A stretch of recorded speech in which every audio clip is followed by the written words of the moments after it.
Given by Sheikh Hamza about 3 years ago at the Turnpike Lane Mosque called, oddly enough, Dajjal and the New World Order, as it is, which I also have the honour and pleasure of presenting. Inshallah, tonight Sheikh Hamza will add many more exciting and or disturbing observations of the events unfolding around us. The Sheikh will also relate more hadith about the Dajjalic period and hadith that describe the last days and what we as Muslims should be doing to prepare. Sorry. Before we start, there are a few rules we have to bear in mind. The organisers are not allowing any other audio or visual recording, so please take note. Only written questions will be answered during the questions and answers session.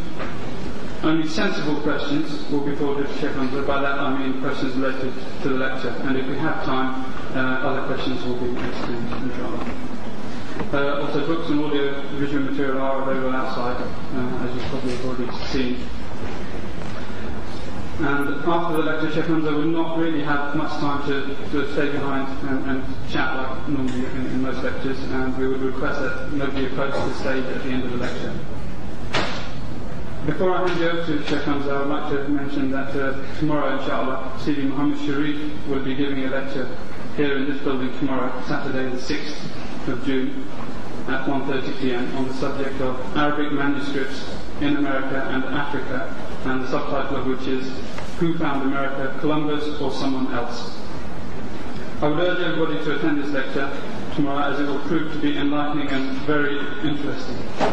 Tickets are also available outside, I believe, and the price of them is sitting at £5. I will now hand over to Sheikh Hamza.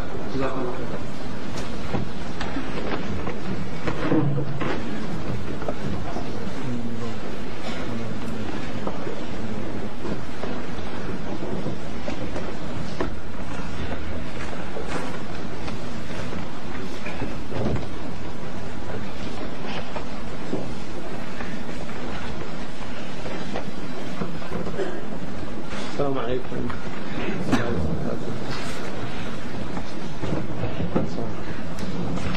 الحمد لله والصلاة والسلام على رسول الله على سيدنا وحبيبنا محمد بن عبد الله وعلى آله وصحابته ومن والاه. اللهم لا علم إلا ما علمتنا إنك أنت السميع العليم. اللهم لا علم إلا ما علمتنا إنك أنت السميع العليم. اللهم لا علم إلا ما علمتنا إنك أنت السميع العليم. الحمد لله. أحمد الله إليكم. Praise Allah subhanahu wa ta'ala for all of you bringing me here safely, and also for people coming out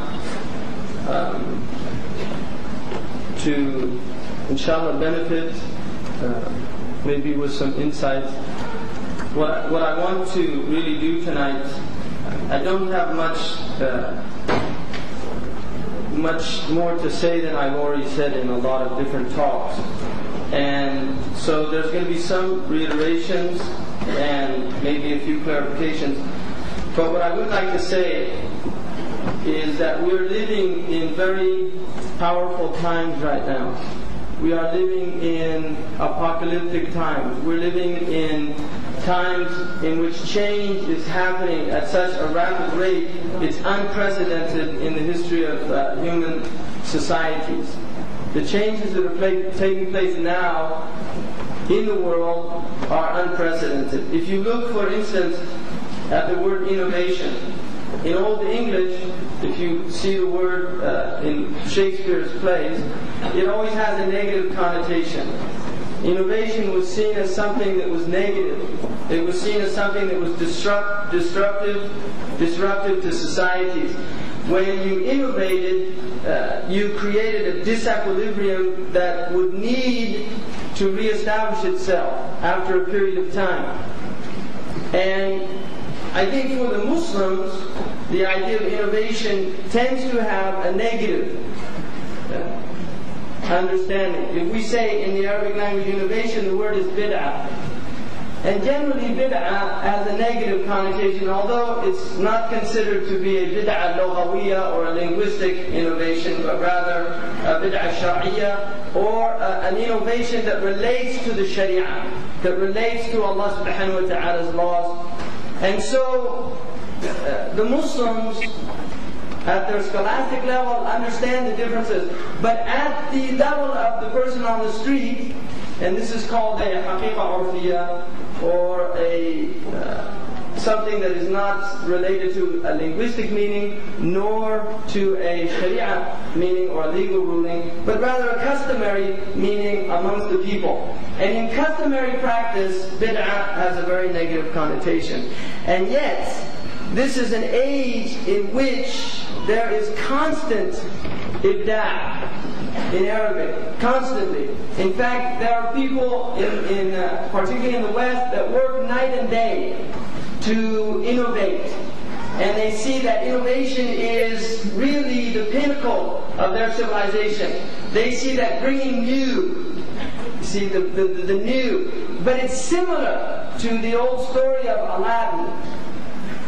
You know, Aladdin found a lamp. It was an old lamp, and it was in his house. And his mother, a magician, came by who knew the value of the old lamp. And so he came by and he said, "Old, new lamps for old." He said, "New lamps for old."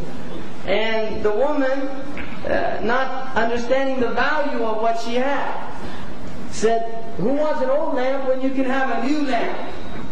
And so she went out and she gave him the new lamp, the old lamp, and she got the new lamp, which was worthless.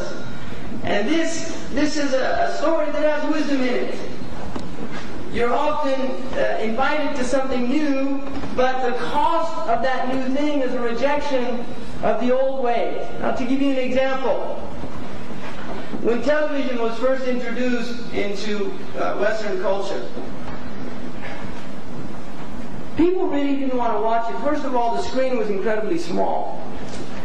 It was very grainy, black and white, and there was nothing on. And in fact, if you look at the predictions in the 1940s about television, they say this thing's not going to go anywhere. Now we have a society in which the new way of entertaining oneself has replaced the old way.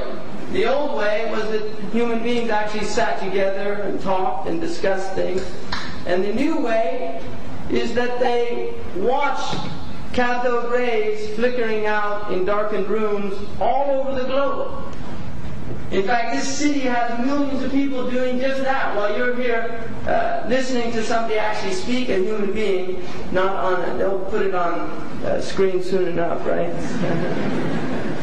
But the point is that there'll be people watching these, and this is not simply in England, this is all over the world. This is a global phenomenon.